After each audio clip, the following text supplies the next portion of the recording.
చెప్పు హాయ్ అన్న. మరి బెట్టింగ్ యాప్స్ గురించి మీరేమంటారు? మీ ఒపీనియన్ ఏంటి అసలు బెట్టింగ్ యాప్స్?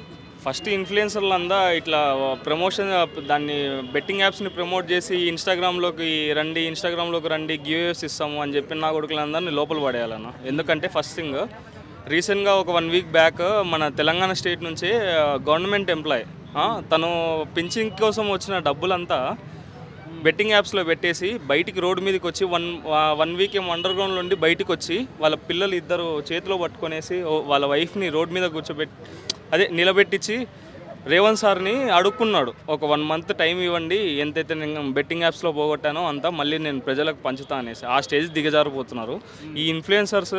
ఒక 20% ఇప్పుడు అమాయకులు ఉంటారు. అమాయకులు ఉన్నప్పుడు వాళ్ళు ఇన్ఫ్లుయెన్సర్స్ అందరూ ఇన్ఫ్లుయెన్స్ అయిపోయి వాళ్ళ మాటకు మిలియన్ ఫాలోవర్స్. ఇప్పుడు local boy Nani VC Sajjanar sir ఒక 1 వీక్ బ్యాక్ తను కూడా రెస్పాండ్ అయ్యిండు లోకల్ బాయ్ నాని మీద. అసలు ఆయనే వానికి సిగ్గన్న ఉందా వానికి? వాని పిల్లలతో నా చేసేది, వాని పిల్లలతో ఇంకోటి చేయమను. వానికి మిలియన్ ఫాలోవర్స్ ఉన్నారు. ఇప్పుడు నేను ఒక క్వశ్చన్ అడుగుతున్నా, ఇప్పుడు దాంట్లో ఏం లేదు, మీరు మందు తాగుతారా? లేదు, ఏ అలవాట్లు అలవాటు ఏమి లేవా? అది వాళ్ళ పిల్లంతో తను ప్రమోట్ చేసిండు. 30,000 అడితే 40,000 అంట. వాళ్ళ అయ్యే సొత్తు జాగిరే, అది నాకు అర్థం కాదు. 40,000 పెట్టి పోయి షాపింగ్ చేసుకోపో, ఇంకేమన్నా కావాల్సి కూడా 30,000 ఫోన్పే కొడతాపో అంటాడు వాడు. మనకు తెలియని ఉందా? అదే వీసీ సజ్జనార్ సారు ఒక నిన్న లేదు మొన్ననే నాన్ వేసిన ప్రపంచ యాత్రికుడితో వీడియో కాల్ మాట్లాడుకుంటా ఇట్లా ఇన్ఫ్లుయెన్సర్స్ ఎవరెవరు ఉన్నారో వాళ్ళని షార్ట్ లిస్ట్ చేయండి, చూద్దాము వాళ్ళు 7 వరకు పోతారు అనేసి మొన్న 2 days back VC Sajjanar sir మాట్లాడిండు.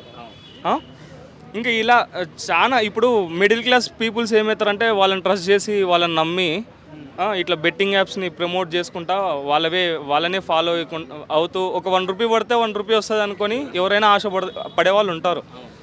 వీళ్ళకి అందరికి ఇన్ఫ్లుయెన్స్ అయిపోయి వాళ్ళ దాంట్లో పెట్టేసి అమౌంట్ డిపాజిట్ చేసుకొని ఫాస్ట్ విత్డ్రా, టెలిగ్రామ్లోకి వచ్చి ఈ లింక్ బయోని క్లిక్ చేయండి.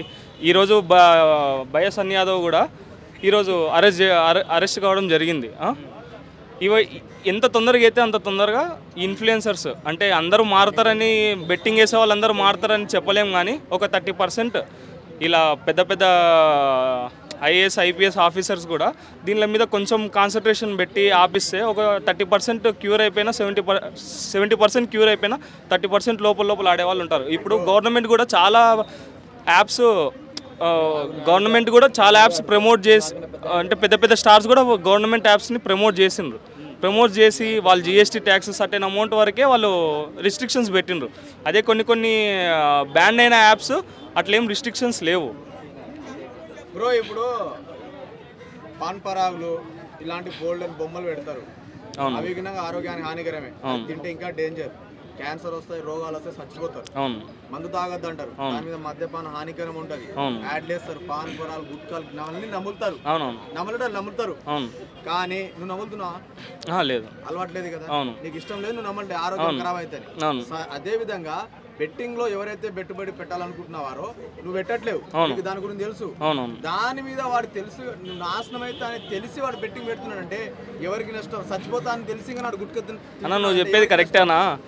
అందరూ అరెస్ట్ చేయట్లేదు. అదే యూట్యూబర్లు అంటే తక్కువ చూపు, అంటే వాళ్ళకి ఎవరు అడగటం లేదు. ఇప్పుడు పెద్ద పెద్ద స్టార్స్ ప్రమోట్ చేస్తున్నప్పుడు అవి బెట్టింగ్ యాప్సే ప్యాకెట్లు ప్రమోట్ చేస్తున్నారు. ఫోన్ లో రమ్మీ ఆడుతున్నారు, జమ్మీ ఆడుతున్నారు, ఏదో ఆడుతున్నారు. అవునవును, మరి వాళ్ళకి ఎందుకు పీకెట్లేరు? అవి వాళ్ళకి రెవెన్యూ జనరేట్ అవుతుంది. ఇప్పుడు వీసీ సజ్జనార్ సార్ లేదు, ఇవి బ్యాండ్ 1 or 2 యాప్స్ బ్యాన్ చేసిండ్రు మన పిఎం గారు ఒక 1 month బ్యాక్. బెట్టింగ్ దానివల్ల జూదం ఆడితే పోదా? అదే కళ్ళు తెంగినాయి వాళ్ళకి.